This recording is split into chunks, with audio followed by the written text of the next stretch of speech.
Good evening po, ma'am. Anong name mo? Nika Aquino po. Do you work for Via? Lahat po kami under kay Ma'am Via. I mean, do you work directly for Via? Bale, boss ko po si Architect Marcelo who reports directly to her po. Masaya ka ba? Babayaran ka ba na maayos? Po? Kailangan ko nang may magbabantay kay Via. At i-report sa akin ang lahat ng ginagawa niya. Matutulungan mo ba ako?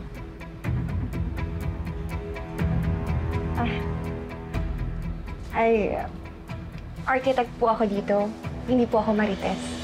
Pasensya na po Excuse me.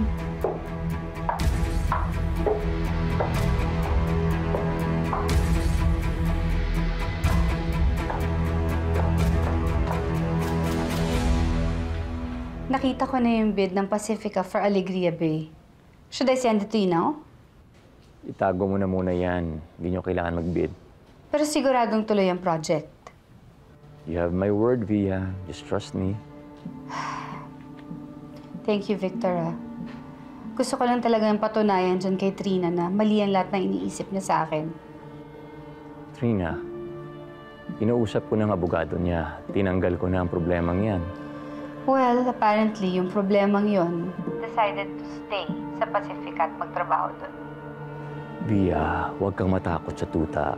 You are going to give great glory to Pacifica. Ramon would be proud of you. Just relax, okay? Thank you, Victor. Ano yung sinasabi mo? Victor, ano pa to? Magkumpare tayo. Noon, bago mo ko ninakawan. Hindi kita ninakawan. Naloko lang din ako. Pero babalik ko yun. Pangako. Kaliwa o kanan?